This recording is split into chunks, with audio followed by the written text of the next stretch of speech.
The endowment effect is the tendency of people to place a higher value on items once they own them, or once these items have been associated with the self in some other way.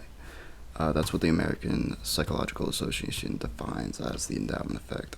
They use a good example as an individual selling goods, could be anything, often prices them above what they would be willing to pay for them to acquire those goods.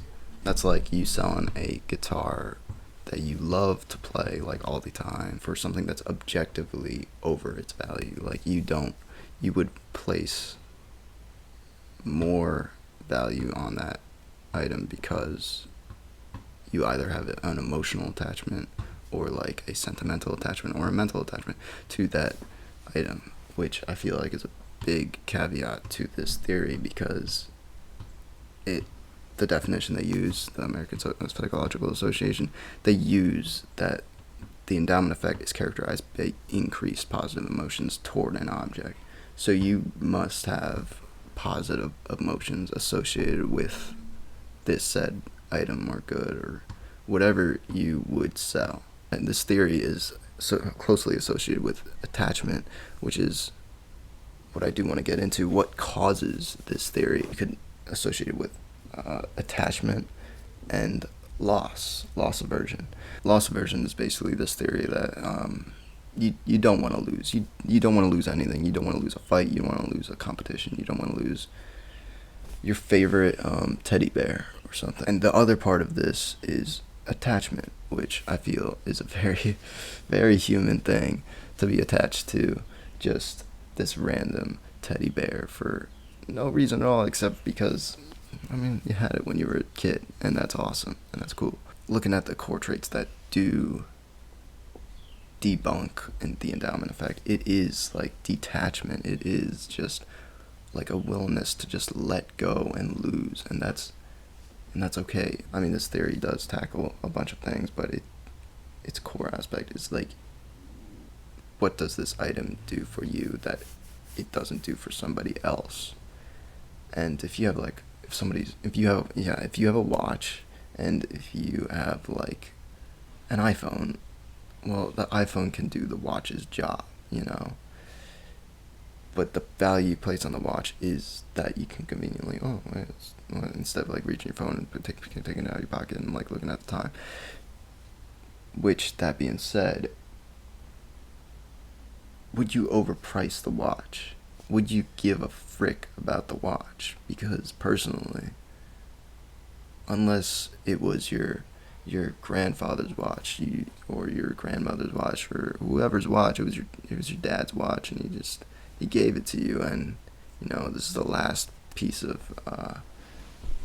material that you have left to remember him. You aren't willing to sell it because it has sentimental value, which, again, if you have emotional attachment, there would be no association between that, which I guess is the core aspect of the endowment effect, that people are always going to have place value on items because they associate them either with themselves or their identity or the people they love, which, I mean, that's cool and all, but is it a necessary aspect that you need to have in your personality? I would say there's two sides of the coin that you can have with this. Emotional value brings out your humanity, but emotional attachment brings out greed in a way, because there's nothing in your life that you need to be emotionally attached to. And I feel like it's quite unhealthy to an extent, especially when taken too far. There is like a sense of detachment that you should have in your life. Like, to be a healthier person, you do need to detach yourself from material objects.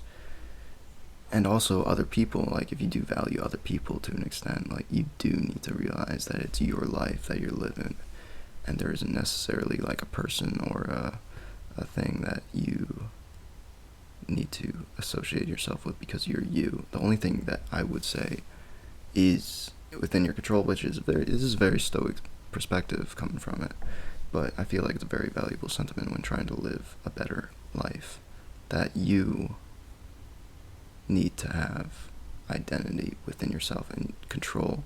The only control you have is within your own thoughts, which, yeah, it's a very stoic perspective, but I mean, it's a healthy perspective to have, because if you have an attachment to social media, if you have an attachment to your Instagram account for too long, then your identity is, and your happiness is associated with the performance of that Instagram account, which you can't necessarily have. I mean, it should just be, I have an Instagram account, I post so often on it, and that's the extent of it. But that being said, it's always fun to like something. But I guess the moral of this theory is that there's always something that you're gonna like, and I feel like there's a balance. There's always a balance in psychology and life. The balance to be had here is, like, don't get too attached, mate. Like, just ease up. You'll be fine. Just live your life, and just control your thoughts, and worry about only that, and your direction in life, and then you'll be happy. At least, that's the hope. But anyways, that's about it. See ya.